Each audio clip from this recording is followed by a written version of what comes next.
샬롬, 주님의 이름으로 여러분께 문안드립니다. 오늘 하나님께서 주신 말씀은 마태복음 14장 13절에서 21절 말씀입니다. 오늘의 그 성경 말씀 내용은 여러분이 잘 아시는 오병이어의 기적의 사건입니다. 말씀 제목을 빈 의자라는 말씀으로 여러분과 은혜를 나누도록 하겠습니다. 그 백설공주 이야기를 여러분 아시죠? 예쁜 백설공주를 경쟁 대상으로 생각하고 있는 계모 왕비가 백설공주가 자기보다 예쁜 것을 견디지를 못합니다. 공주가 미워서 어떻게 해야 할지를 모르고 있습니다. 왕비는 마법의 거울에게 매번 물어봅니다. 이 거울은 거짓말을 못해요. 그래서 왕비는 물어봤어요. 거울아, 거울아, 이 세상에서 누가 제일 이쁘니? 거울은 대답합니다. 네, 마마. 제일 예쁜 사람은 백설공주지요. 자기애로 똘똘 뭉친 왕비는 너무나 화가 나서 너무나 분노해서 결국 마녀로 변장을 하고 공주에게 독사과를 먹이고 영원히 잠들도록 시도하려고 합니다. 이처럼 나르시시즘이란 자기 자신을 무섭게 애착하는 정신적인 병으로 자기애라고 합니다. 물에 비친 자신의 모습에 반해 자기와 같은 이름을 가진 꽃, 수선화란 꽃을 그리스 신화 미소년이 보고 그 물속에 빠지는 그러한 그 연관을 지어서 독일의 정신과 의사 네케가 만든 말입니다. 예수님이 태어났을 당시에도 헤롯 1세는 2세 미만의 남자아이를 다 죽이라고 할 정도로 무섭게 유대인의 왕이신 예수님을 제거하려 했습니다. 자기애로 똘똘 뭉친 헤롯은 패닉 상태였습니다. 결국 세례 요한을 죽이고도 아직 다하지 못한 분노로 예수님이 다시 살아난 세례 요한이라고 생각하고 그 망상에 사로잡혀서 분노하여 어쩔 줄을 몰라 했습니다. 이런 사람을 통치자로 여기며 살아가야 되는 이스라엘 백성들의 삶은 어땠겠습니까? 로마의 식민지 백성으로 타락과 부패와 포악으로 가득 찬 통치자 헤롯 가문 아래서 백성들은 피폐해지고 온갖 병마와 그 삶들은 질고에 정말 어려움에 가난에 찌들어져 있었습니다. 그런 상황에 오신 주님께서는 정말 그들에게는 구원자의 소식이었습니다. 예수님이 다니셨던 곳곳마다 그분의 구원의 소식들로 가득 차 있었습니다. 오늘 이 자리에 나오신 여러분들께도 이런 구원자 예수가 필요하지 않으십니까? 주님께서는 이런 고통 가운데 살아가는 백성들을 치유하시고 복음을 전하시느라 아주 바쁜 사역으로 많이 피곤하시고 쉬고 싶으셨을 것입니다. 그래서 늘 빈들이나 산이나 한적한 곳으로 제자들과 같이 가셔서 기도하시고 삶을 나누셨던 것으로 기록되고 있습니다. 그런데 주님께서는 이런 소식을 들으십니다. 헤롯이 예수님이란 사람은 세례 요한이 다시 살아났다라고 생각한다는 것입니다. 그래서 주님께서는 그와의 충돌을 피하고자 그 지역을 떠나서 비인들로 가시고 계셨습니다. 그곳은 베세다 지역이라고 하는 헤롯 안티파스의 영역을 벗어나서 정말 제자들과 배를 타고 한적한 곳으로 가시는 곳이옵니다.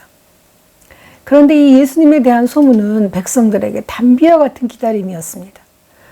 주님은 능력을 가지신 분이기 때문에 병자도 고쳐주셨고 귀신 들린 자도 또 죽은 자도 살리셨다는 소문이 정말로 곳곳에 퍼져서 이 불쌍한 무리들은 얼마나 기대를 하고 있었는지 모릅니다.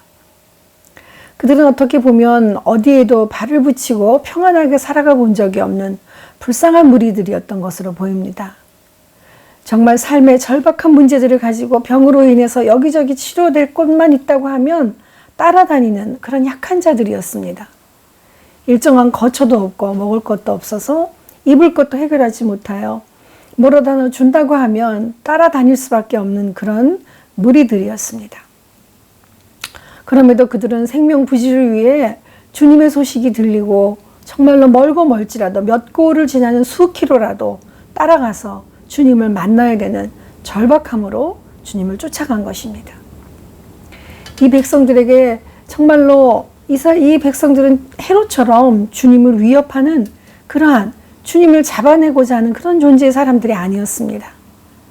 14절에 보시면 불쌍히 여기사 그 중에 있는 병자를 고쳐주시니라 라는 대목에 있듯이 영혼 몸이 병들었던 이들은 빈들까지 먼 거리를 주님을 만나고자 나왔습니다. 주님께서는 이들을 불쌍히 보시고 깊은 관심을 가지신 것입니다. 주님께서는 빈들에서 이들을 고치시고 이제 정말 저녁 때까지 시간이 흘러서 밥을 줘야 되는 그런 시간이 됐습니다. 그러나 주님께서는 그런 불쌍한 그들에게 다시 마을로 들어가서 밥을 먹고 오라고 하실 수는 없는 것입니다. 그런데 제자들은 주님의 관심이 어디에 있는지 알지 못하여 여기 빈들에 있는 사람들을 정말 너무 많기 때문에 이곳에 먹을 것이 전혀 없으니 그들로 직접 마을에 가서 먹고 오라고 그렇게 말씀을 드렸습니다. 제자들은 주님께서 이런 생각을 했다고 생각합니다. 어떻게 주님께서 이 많은 무리들을 다 배를 채워주실 수 있겠어? 고쳐주시기도 힘에 부치시는데 주님이 무슨 돈이 있는 거야? 이 많은 사람들을 어떻게 먹일 수 있다는 거야? 아마 이런 생각을 했던 것 같습니다. 그러기에 그들을 돌려보내서 밥을 사 먹으라고 하자고 주님께 제안을 드리고 있는 것입니다. 이것은 아마 우리 보통 사람들의 일반적인 계산법이었을 것입니다. 우리는 어땠겠습니까? 또한 우리도 똑같은 생각을 했을 것입니다. 우리들도 제자들처럼 우리의 믿음의 한계 안에 주님의 권능의 손을 우리 스스로 붙잡고 우리 주머니 안에 넣고 있는지 한번 생각해 보게 됩니다. 그런데 주님께서는 그런 제자들을 보시고는 물고기 먹는 법을 가르치신 것이 아니라 이제 물고기 낚는 법을 가르치신 아버지처럼 그들에게 사역을 가르치시고자 하시고 계십니다. 그러면 주님께서는 이처럼 제자들의 사역에 관한 관심을 가지려 하시는데 이 마태복음의 마태 공동체의 제자들은 어떤 상황이었을까요? 그리고 그 이스라엘 백성들에게 정말 필요한 치유의 자리는 어디였을까? 여러분 궁금하지 않으십니까? 주님께서는 이제 그 백성들을 긍휼히 여기심으로 그들의 결핍을 하시고 먼저 많은 무리들을 치료하셨습니다. 이제 그들은 치료뿐만이 아니라 육의 양식도 절박한 문제였어요. 치료는 모든 삶을 회복시키는 그 과정 중에 하나였습니다. 정말 오랜 병으로 고생하며 지쳐있는 그들에게 배고픔을 채워줌으로써 진정한 회복이 이루어지는 것이었습니다. 그러므로 일상의 먹음은 그들에게 하나님의 나라가 이루어질 때까지 끊임없이 공급되어져야 될 그러한 자리임을 주님은 아시고 계십니다. 오늘 본문 15절 16절을 쭉 살펴보시면 주님은 백성들을 저녁 때까지 치료하고 계셨고 제자들은 그들을 돌려보내서 저녁을 먹게 하자고 요청하고 있습니다. 그러나 주님은 제자들에게 너희가 먹을 것을 먼저 주라고 하면서 먹을거리를 내놓게 하셨습니다. 그들에게 자발적인 주님의 일에 대한 참여를 원하신 것입니다. 이것은 이 기적의 일을 베푸는 열쇠의 포인트가 되는 방점입니다. 이제부터 주님께서는 앞으로 일어날 일에 대해서 주님의 제자들을 깊이 관여시키실 것이기 때문입니다. 주님께서는 하나님의 일을 수행코자 하는 사람들에게 하나님의 양떼를 돌보게 하기 위하여 먼저 그들이 네오노음의 제자들을 배우기를 원하셨습니다. 또한 18절에 보면 그것을 내게로 가져오라 하신 것을 보실 수가 있습니다. 주님께서는 제자들이 생각하는 것처럼 이치에 맞지 않는 그러한 사역이 어떤 것인가를 알려주시고 계시고자 합니다. 주님께서는 또한 이제 곧 일어날 기적들을 명하시고 가져서 하늘을 우러러보시고 기도하신 장면이 나옵니다. 이것은 주님께서 이 모든 것을 완전한 통제 아래 하나님께 먼저 감사의 기도를 드리고 축사하시고 올려드리는 장면입니다. 이 자리는 이제 간단한 농부의 하루 기본적인 식사밖에 되지 않는 물고기 2마리와 떡 5개의 시작이지만 앞으로 더 곧 닥쳐올 화려한 천국 잔치의 자리로 바뀔 것이라는 것을 예시하고 계시는 것입니다. 오늘 본문의 오병이어의 기적은 4개의 복음서에서 다 소개되고 있는 아주 중요한 사건입니다. 이스라엘 백성의 광야의 만나의 사건도 있습니다. 그리고 만나의 사건은 오병이어에서의 기적처럼 도시락을 드리면서 보여드린 순종의 일도 아니었습니다. 이것은 오직 하나님께서 그분의 백성들에게 기적처럼 광야에서 매일같이 주시고자 하는 만나를 내려주신 것입니다. 여기서도 예수님께서는 백성들에게 일용할 양식인 만나를 먹이시기 위해서 제자들에게 내어놓음의 제자들을, 그리고 그 하나님의 손길을 부어주신 것입니다. 주님께서는 빈들에 나온 모든 백성들에게 똑같이 동등하게 모든 만나를 허락하시고 남겨주셨습니다. 그러면 주님께서는 이 과정을 통해 제자들에게 내어놓음의 제자도와 온 무리들에게는 먹음의 자리를 나누심으로 풍성하고 안전한 생명의 양식을 공급하시고 있습니다. 그렇다고 한다면 주님께서는 제자들에게 기적의 사역을 경험케 하시고 무리들에게는 영육 간의 완전한 생명 양식을 공급하시고자 하는 의도는 어디에 있습니까? 우리 하나님은 우리의 필요와 공급을 너무나도 잘 아시고 계시는 분이십니다. 주님의 소식을 듣고자 몇 고을을 따라다니며 주님을 만나고자 간절히 기다렸던 백성들처럼 우리에게도 먹음의 자리, 체험의 자리, 치료의 자리가 필요한 것입니다. 그런 우리의 빈자리를 통하여 주님은 부르시고 채우시고 공급하시는 손길은 오직 주님뿐이시라는 것입니다.